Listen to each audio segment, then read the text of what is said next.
You are welcomed in CM English Mentor. In this video, I am going to tell syntax of verb part 4. Syntax of verb. Syntax of verb part 4. अब तक syntax of verb के बारे में 3 videos में मैंने लगभग 15th rule बतला दिया। अब जो है 16th रूल बताने जा रहा हूँ। इसमें बात करें कि नाउन सिंगुलर से प्लूरल बताते समय मैंने जिक्र किया था कि ऐसे नाउन्स हैं जैसे वेक्स है, पेन्स है और मीन्स है। उसमें मैं कहा था कि ये सिंगुलर और प्लूरल दोनों नाउन होते हैं। तो यही बताया था कि इनके साथ सिंगुलर और प्लूरल दोनों वर्ब का प्रयोग होता है। ठीक वही बात बताने जा रहा हूँ। तो वेक्स, मीन, पेन्स और मीन्स ये नाउन है। नाउन्स के साथ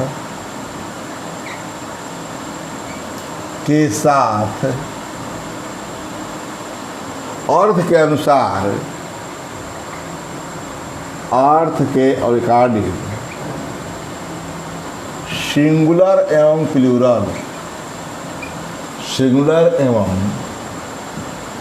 प्लूरल वर्ब का प्रयोग होता है, प्रयोग होता है।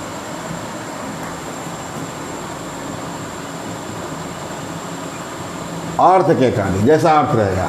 अब हम लेते हैं वेक्स के बारे में। वेक्स,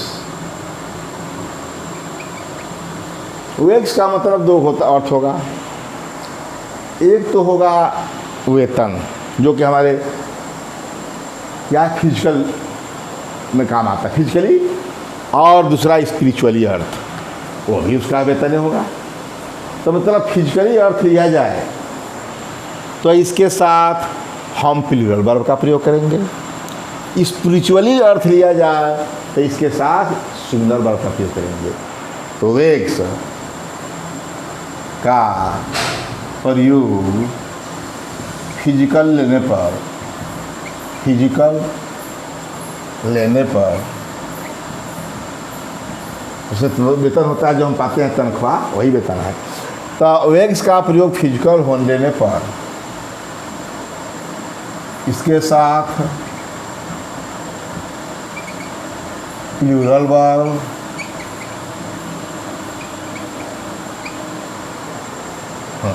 तथा स्पिरिचुअल लेने पर, स्पिरिचुअल एब्स्ट्रैक्ट लेने पर भावात्मक। ठीक, स्पिरिचुअल कहे हम भावात्मक, फिजिकल का अपोजिट होता है स्पिरिचुअल।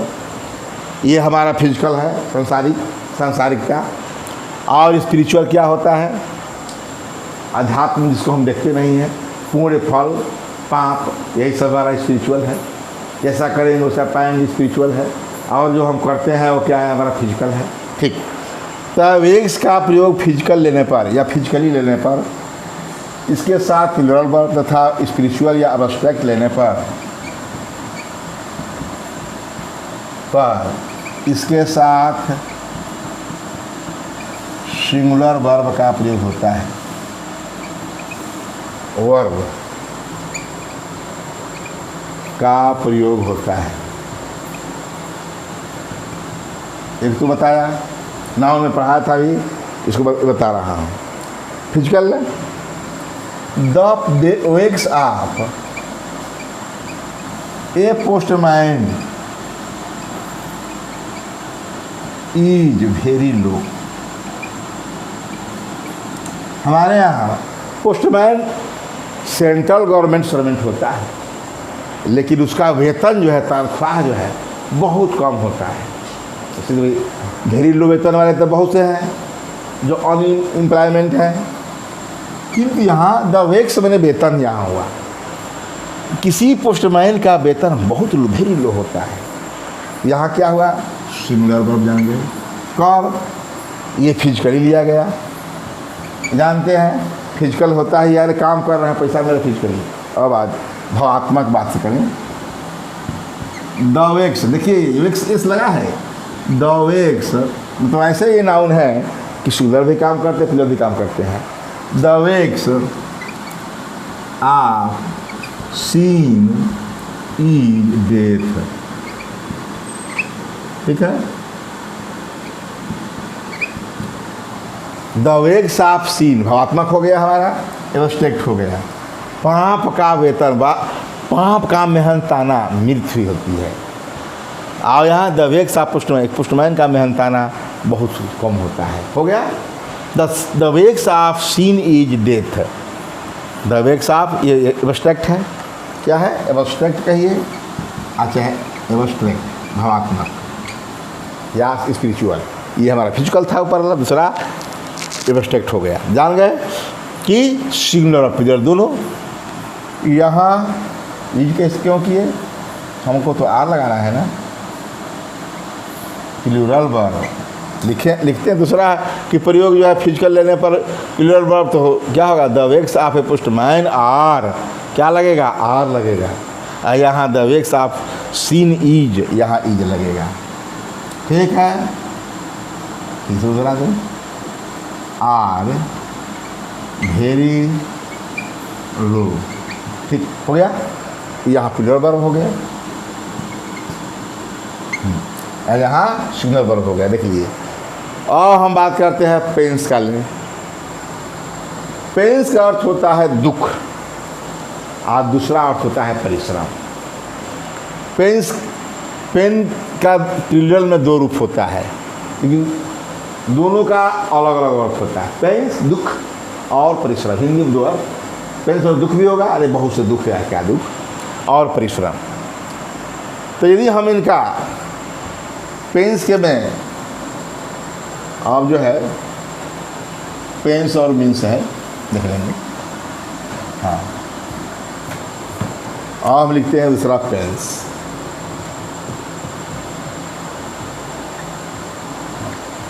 पेंस का प्रयोग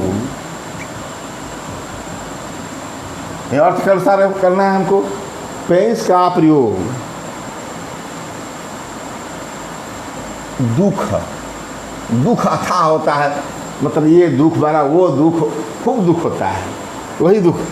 तो पेंस का प्रयोग दुख के रूप में या कष्ट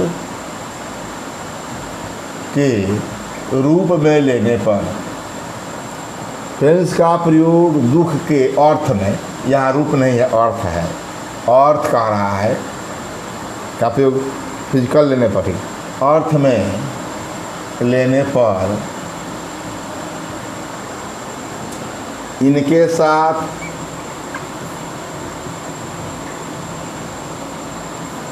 प्लूरल वर्ब,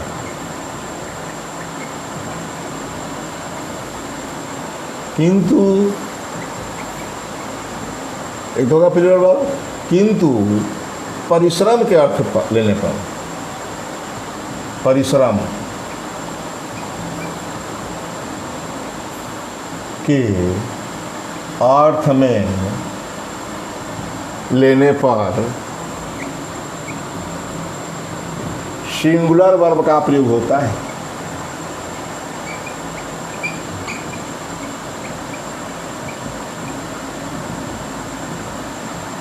होता है, ठीक है। पेंस का प्रयोग दुख या कष्ट लेने के अर्थ में लेने पर, प्लूरल और परिश्रम के अर्थ में लेने पर सिंगुलर वर्ब का प्रयोग होता है। जैसे मैं कहूँ the pains of life are unbearable, देखा plural verb, pains of life are unbearable, जीवन का दुख जीवन का दुख असहनीय है। जीवन का पेंस ऑफ लाइफ, हमारे जीवन के दुख असहनीय होते हैं। जीवन के दुख क्या है? असहनीय होते हैं। यहाँ है, दूसरा लेते हैं। Much pains has been taken. ज़्यादा पेन मैंने बहुत ज़्यादा परिश्रम किया जा चुका है। क्या कहा? मच पेंस, यहाँ परिश्रम किया गया। Much pains has been taken, ज़्यादा परिश्रम किया जा चुका है। ये तो पेंस तो लग रहा है कि प्लूरल है, यहाँ भी प्लूरल है, लेकिन द पेंस ऑफ लाइफ कह दिया गया, मतलब दुख, लाइफ है तो दुख हो गया, स्पष्ट है। यहाँ परिश्रम नहीं, the pains of life are unbearable, जीवन का दुख असहनीय है। The much pains has been taken, यहाँ परिश्रम, यहाँ दुख नहीं, ज़्यादा दुख जो है लिया जा चुका है। नहीं, much pains has been taken, ज़्यादा परिश्रम किया जा चुका है। ठीक, अब हो गया। अब तीसरा है आपका क्या? थर्ड है मीन्स का प्रयोग करा दे। ये रूल नंबर 16 चल रहा है, भूल न जाए। मीन्स, क्योंकि नाउन में जब बताया गया है, नाउन के अनुसार हमें बताना है। मीन्स का प्रयोग, यदि मीन्स का प्रयोग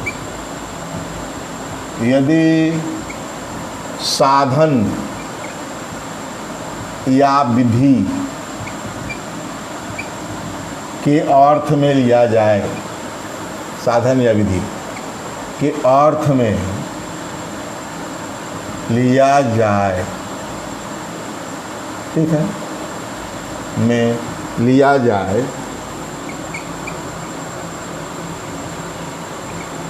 तो इनके बाद सिंगुलर या प्लूरल, सिंगुलर एवं प्लूरल, सिंगुलर एवं प्लूरल दोनों वर्ब्स का प्रयोग हो सकता है। सिंगुलर एवं प्लूरल दोनों वर्ब्स का, या सिंगुलर एवं प्लूरल वर्ब्स का प्रयोग होता है। ठीक है, दोनों वर्ब, सिंगुलर वर्ब का प्रयोग करिए, प्लूरल करो, तो इसके बाद सिंगुलर एवं प्लूरल दोनों वर्ब्स का प्रयोग होता है।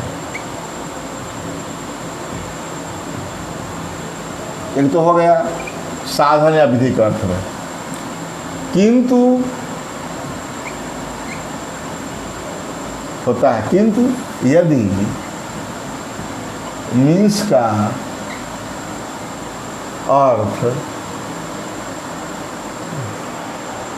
मीन्स का अर्थ आय के रूप में लिया जाए, आय के रूप में लिया जाए, तो इसके बाद प्लूरल वर्ब का प्रयोग होता है। वर्ब का प्रयोग होता है।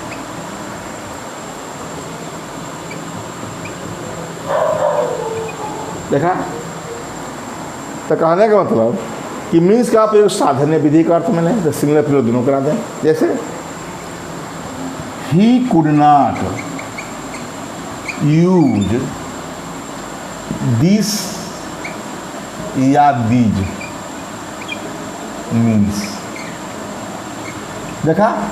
He could not use, verb से तो नहीं पता चला, लेकिन इससे पता चल गया कि दिस मीन्स, इन साधन का प्रयोग, या दीज मीन्स, इन साधनों का प्रयोग, वह इन साधनों का प्रयोग नहीं कर सका।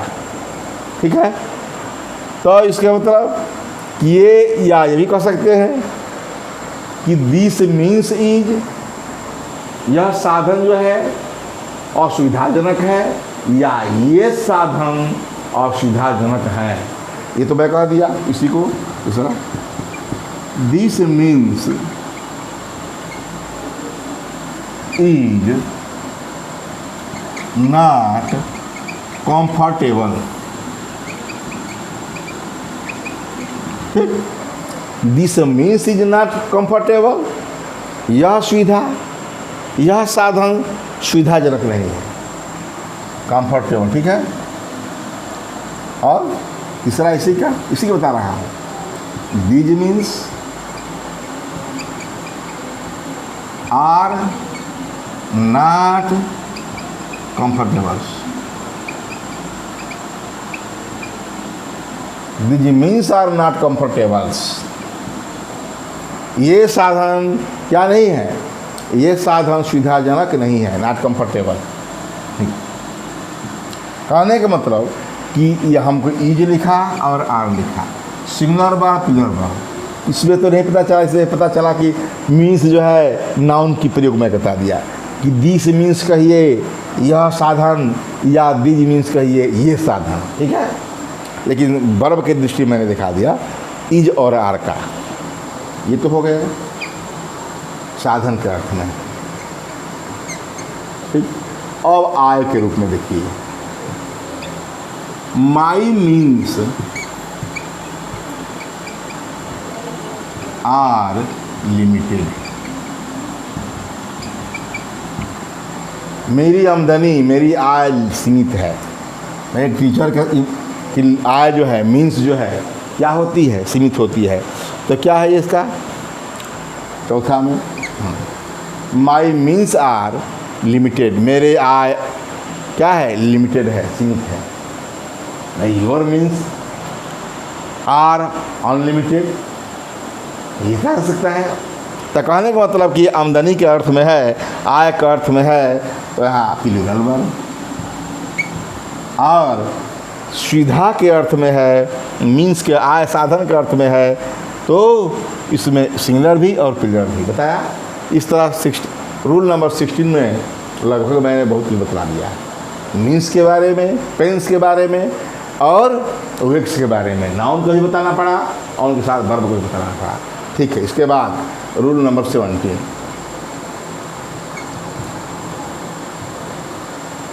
जो भी बता रहा हूँ थोड़ा डिटेल में इसलिए बताना है कि अब जान, इसके बाद आपको मैं आशा रखता हूँ किसी बुक की आवश्यकता नहीं है।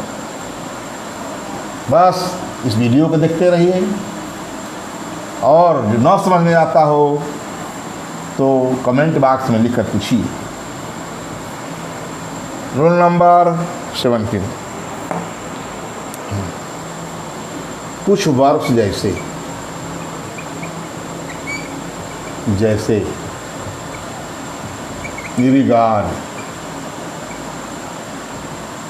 रिगार्ड,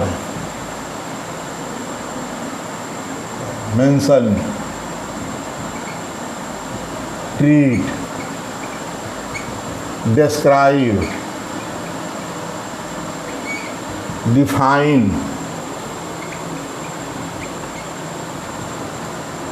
रिप्रेजेंट, आदि इस प्रकार के हैं। के साथ, के बाद आयज का प्रयोग अवश्य होता है। ये जो अब बता रहा है, अब सिंगुलर प्लूरल की बात नहीं हो रही है, अब टर्न बदल गया, ठीक है। आदि के बाद आयज का प्रयोग अवश्य होता है। अब सिंगुलर प्लूरल बता दिए, अवश्य होता है।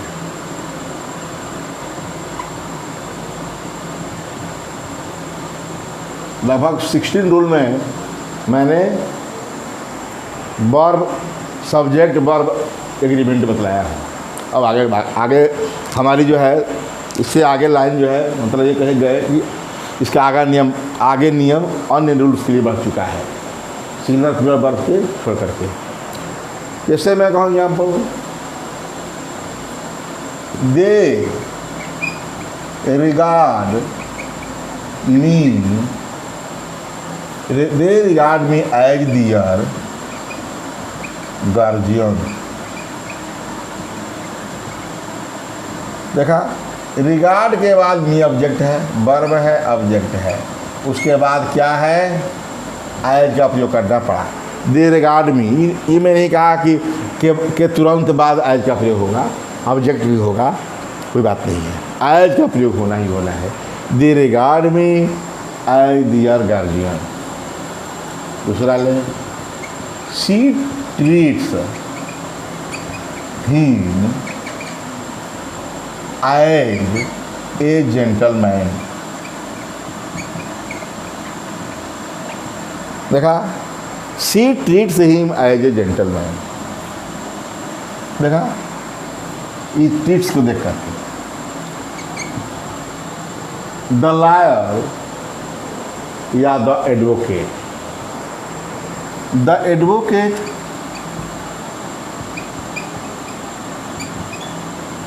represented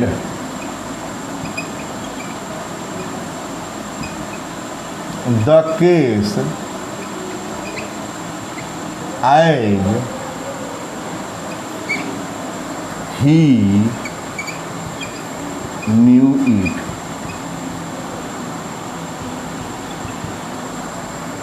एडवोकेट ने रिप्रेजेंटेड किया केस को, एज रिप्रेजेंटेड है तो एज का प्रयोग करना पड़ा। ठीक है, इस प्रकार और है, डिफाइंड है, मेंशनड है, इन सब के बाद जो है क्या होता है, एज का प्रयोग जरूर होता है। इसे वर्ब याद रखना है। ठीक है, और रूल नंबर 18, ठीक थोड़ा इसका उल्टा।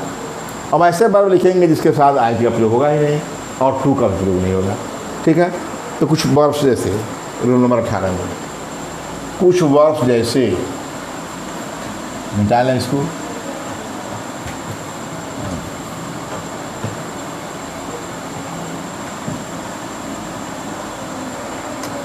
कुछ वर्ब्स जैसे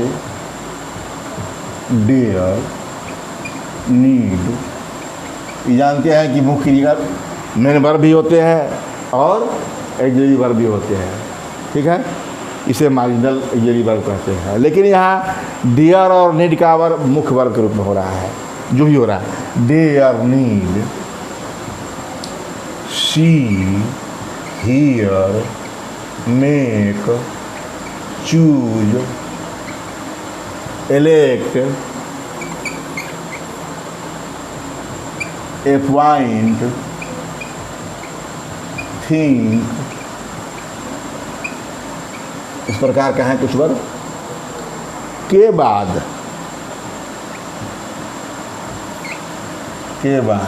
न तो आएज का प्रयोग होता है, आएज का प्रयोग होता है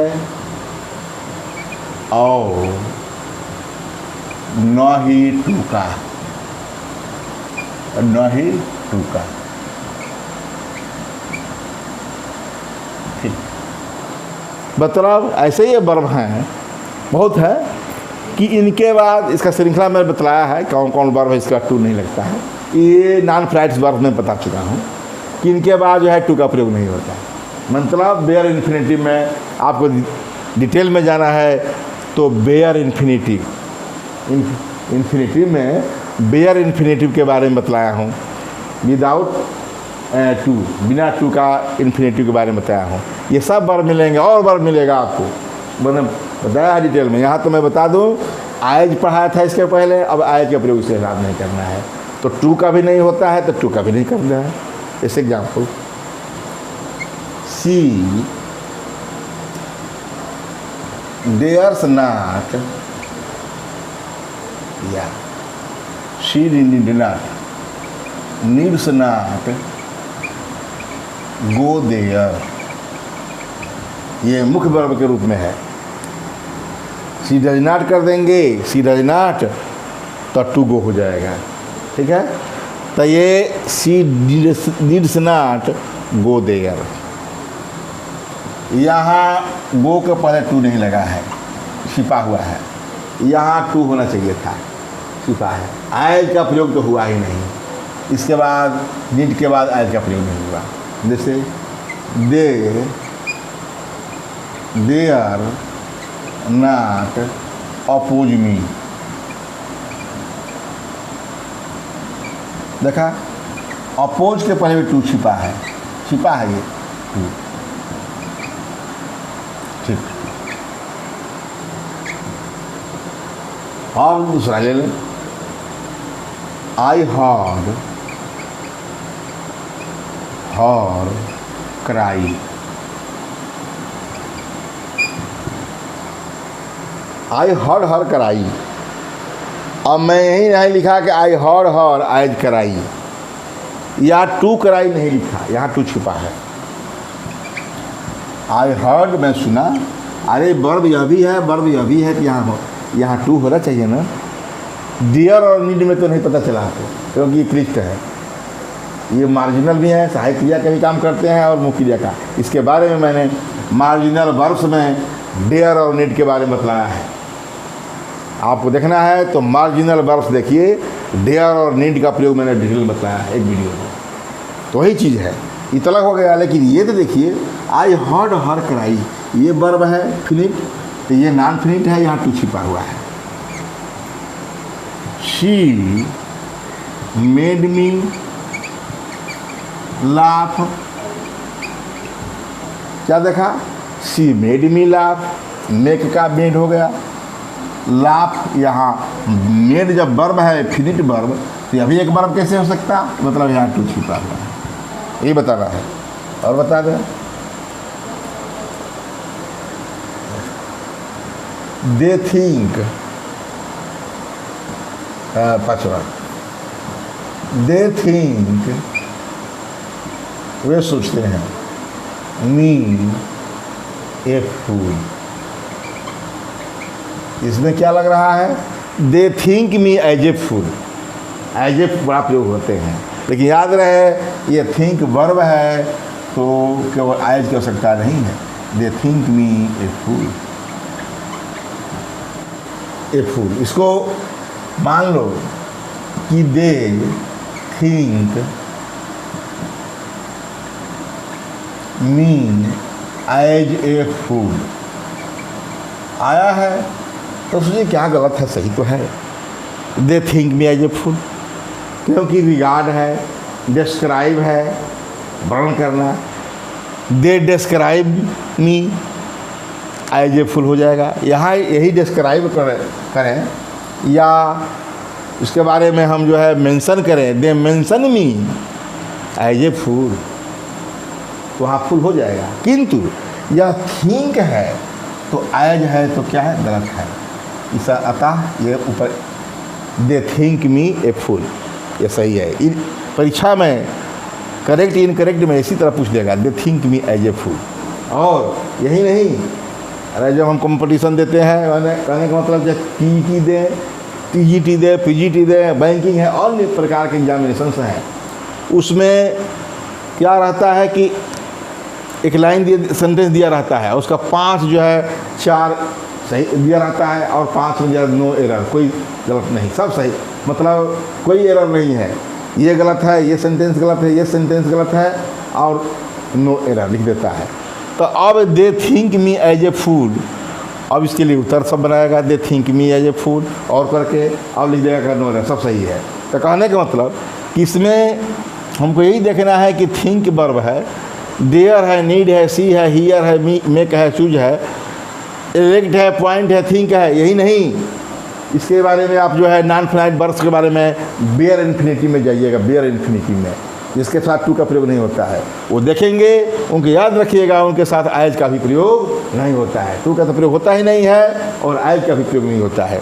मैंने इसमें 4 एग्जाम्पल्स में मैंने टू छिपा रहता है, बेयर इन्फिनिटी के बारे में बात किया, किंतु थिंक वाले में मैंने ये भी दिखा दिया कि एज जो है छिपा है, यहाँ एज लगना चाहिए था, एज नहीं लगा है। ठीक है, इस पर बस इस वीडियो में इतना ही, क्योंकि इस आगे जो रूल बताने जा रहा हूँ थोड़ा लंबा है, इसका बारे में मैंने डिटेल बताया।